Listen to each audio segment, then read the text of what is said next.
Hey everyone, welcome back to Bottles and Bites. I am Rob, and as you can tell by the title, we are doing New York style pizza dough again. I think I've gotten to a point where this is really, really good. It makes me feel New York style pizza when I'm eating it. We're gonna show you how I make it. We're gonna start it with a Poolish. Let's make some dough. Let's do this thing. Rock and fucking roll with the pizza dough. Giddy up, cowgirl. I don't know, it's gonna work. Hey everyone, welcome back. I'm Rob, and I am back at making dough for some more pizza. I really feel like I've gotten really close on, my New York style pizza. Does it make me feel like I'm in New York eating New York pizza? No, but does it make me feel like I'm eating something that makes me think about New York and New York style pizza? Absolutely. I've been working on this dough for a while, gotten a lot of feedback, some good, some not so good, in the comments of some of my videos. And, in the last dough video I made, making a New York style pizza, one of the guys pointed out that I should not be using 00 flour in my dough, and that I actually got very lucky that it didn't kind of fall apart or break apart on me when I was stretching it and everything. And as I went back and watched that video and I looked at the dough as I was kind of lifting it up and letting it fall, stretching it, I could see some very thin spots, and I think he was exactly right. So I took his advice. I've played with this dough a couple more times and I really like it, and I'm going to share it with you guys today. A Poolish is very easy to make. Like I said, water, flour, yeast, mix it up, you're done. Equal parts. What's very important is that you have a scale. So have a scale. I'm going to put my container that I'm going to use. This is just a large 6-liter. I call it a bread container. You can brine in this, do whatever you want. But something large enough to give it some room and let it grow. Big Tupperware would be fine. Big bowl would be fine, anything like that. Just something large enough that you can seal and cover. So we're gonna go, this Poolish for me, my total recipe is going to be 1,000 grams of bread flour. So I'm gonna start with a 300 gram Poolish. So 300 grams of water, 300 grams of flour. Boom, boom, buddy, boom, buddy, boom. 300.3, you know what? Shit, I'll live with that. All right, water. Water options are cold, warm, hot, right? I'm gonna do cold because I don't want this to kickstart and get going too fast because I'm doing a 24-hour fermentation.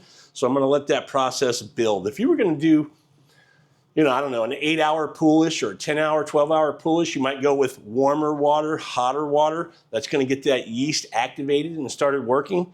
But again, I'm doing 24-hour. I'm going to go with some cold water. So let's move this to the side. I'm going to zero out my cup. Tear. Yeah, took me a second there. If you guys haven't noticed, this is the Tervis cup from Buc-ee's, the greatest gas station in the United States. If you've never heard of it, look it up.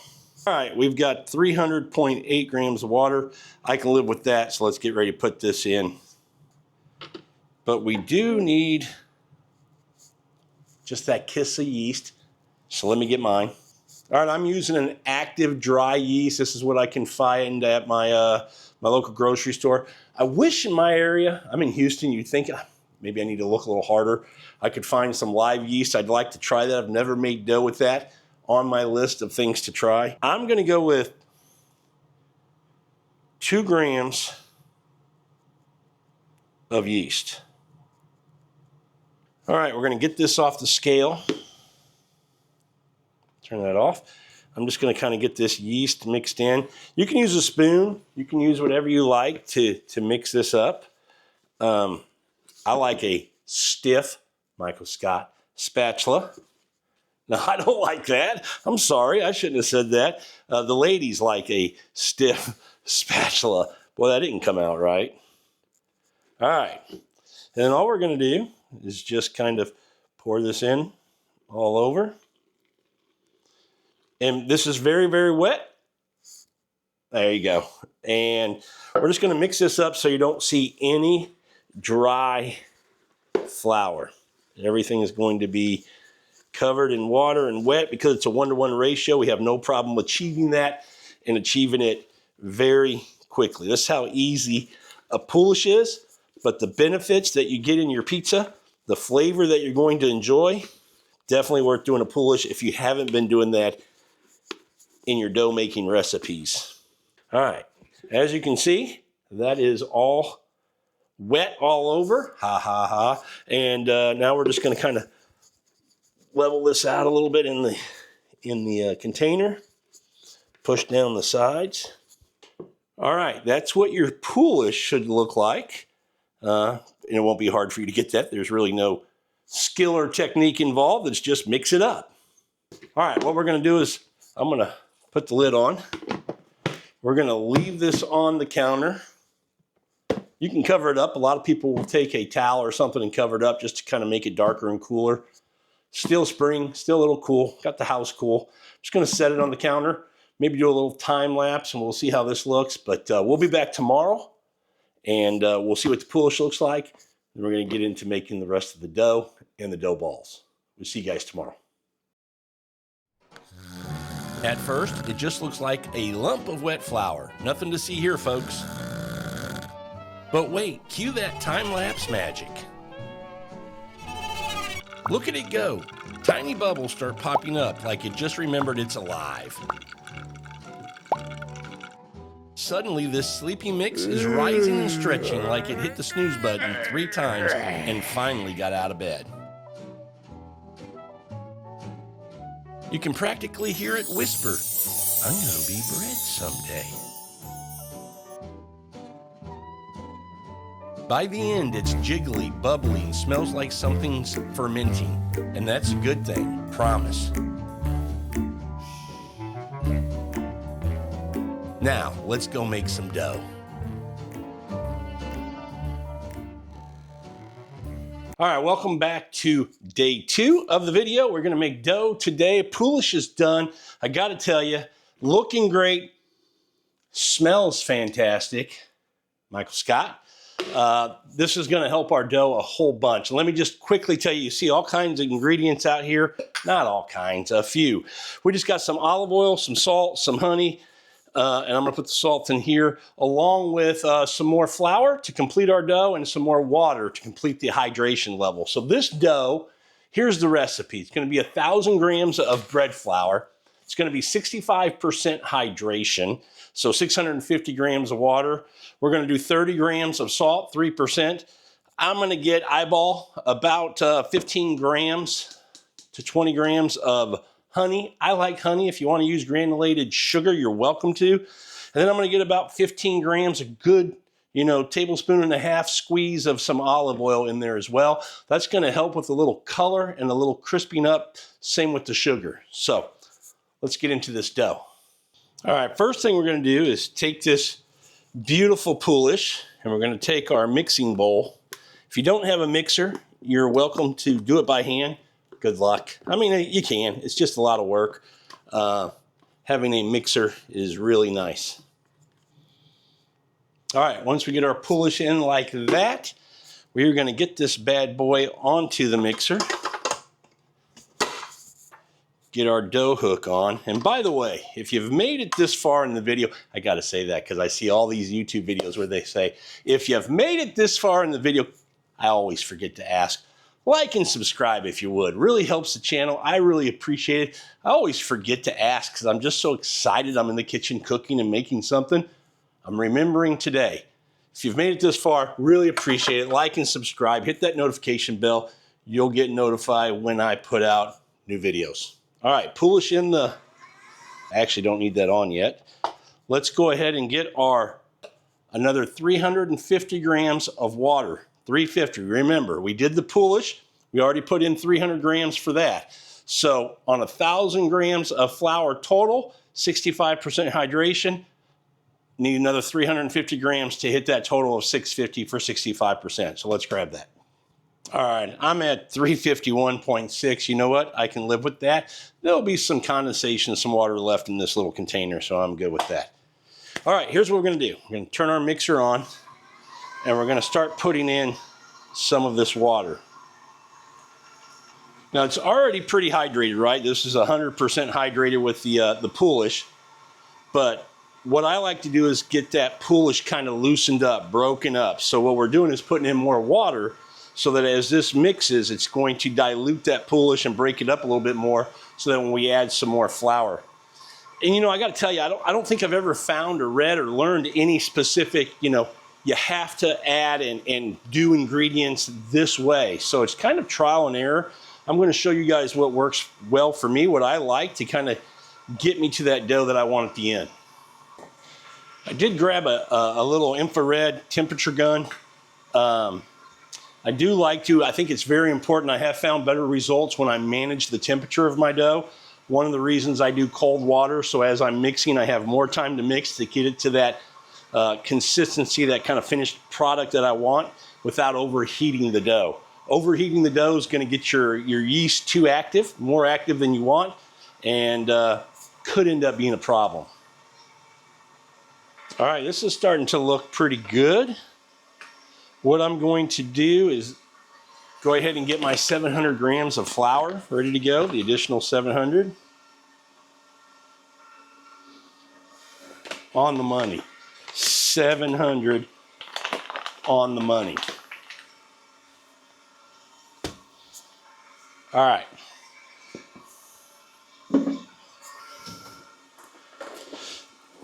Let's grab a big spoon and we're going to start feeding. In this first part, we're going to go pretty aggressively, getting some flour in there because we've got quite a bit of water. Okay, that's starting to mix up nicely. You can see it starting to get kind of clumpy on us. We're going to add some more water here in just a second. Okay, while this is mixing, I'm going to go ahead and get my 30 grams of salt. I like coarse kosher salt from Morton's. Kind of what I use for everything except for finishing. Whoops, that'd be a little too much. Perfect, 30.2 grams of salt. I put this in towards the end, so we're going to leave that sit for just a second. Let's go with some more flour.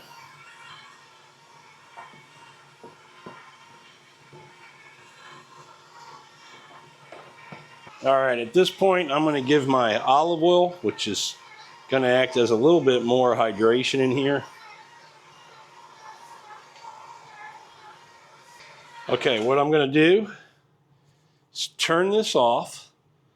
I'm going to let it do what we call an auto lease, where this is going to sit for about 10 minutes and just kind of let that water gently continue to incorporate into that flour so that it'll start to mix a little better. Let's see what we are temperature-wise.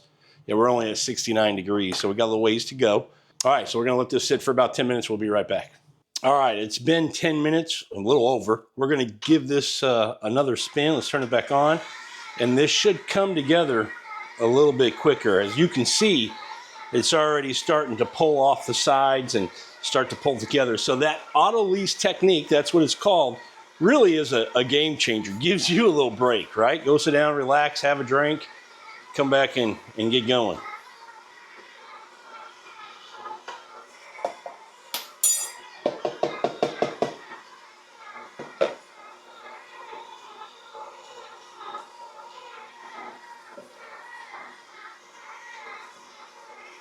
Okay, in with our salt.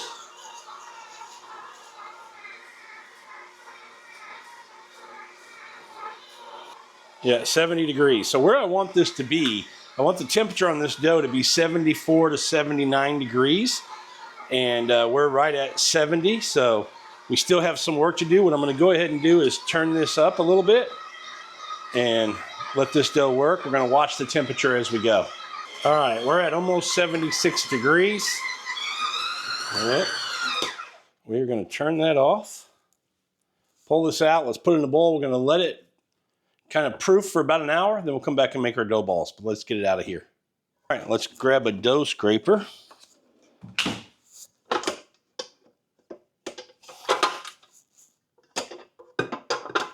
I guess I better get this dough hook out first. Let's take this.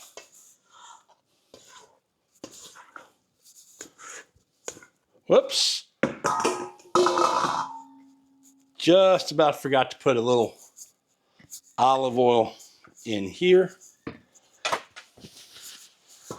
And let that get greased up a little bit. Who doesn't like it greased up? Michael Scott. All right. Now,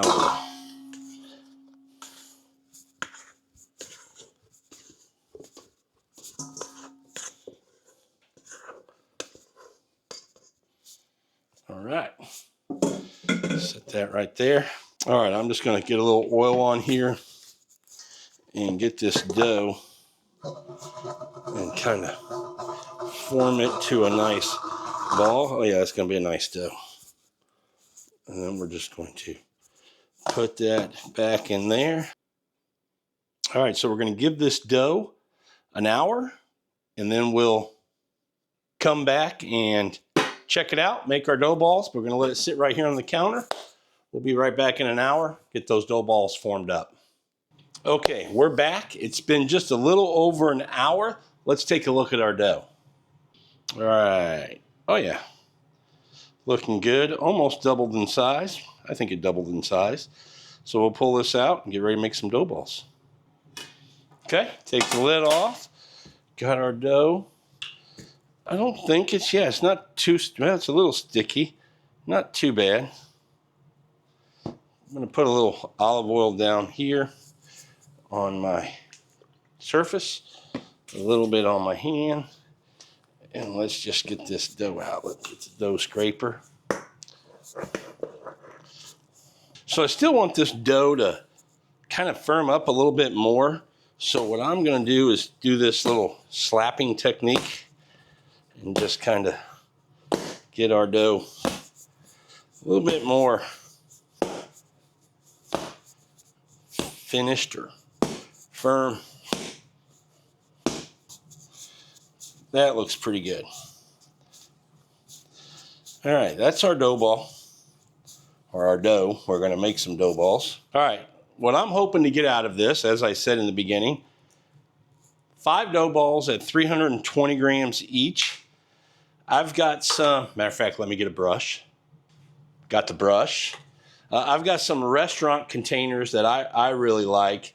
Just going to do just a little drop of olive oil on each one of these. You can get these at a restaurant supply store. You can probably order them on Amazon. I just really like them for individual dough balls, keeping them separate. I have the dough trays. Haven't used them in a long time. Just kind of gotten to where I really like these as far as my kind of workflow with making pizza.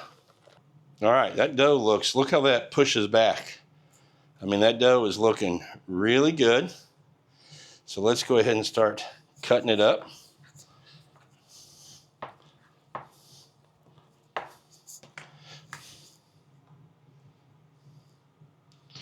$3.14, pretty good guess right there. A little oil on my hands. This is $3.22. We're just going to use the bottom of our pinkies, our fingers, keep it on the surface, kind of pull them in and twist the dough as we go, and get that nice and firm like that. First dough ball done, closed bottom, boom. I knew I'd have a little extra dough, but I wanted to make sure I had a little extra and not need a little more. So after my 4 or 5 dough balls, perfect. There we go. Got that amount of dough left. I can live with that. Put that right there. Let's form up our dough balls.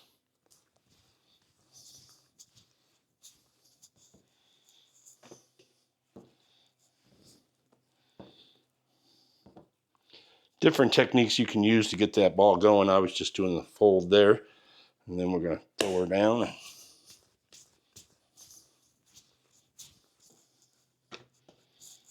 Okay, last one.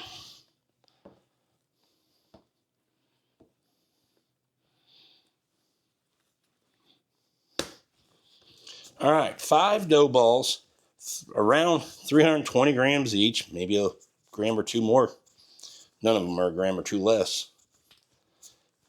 That looks really good. Throw these in here. Boom. That is my favorite New York style pizza dough. And check us out in the next video because we're going to come back and make pizzas with these and you can see how they turn out. But New York style pizza dough, this is a recipe. Gives me a feeling of I'm eating a New York style pizza. So great recipe. Give it a shot. Love to know in the comments if you make this what your thoughts are. See you guys on the next one.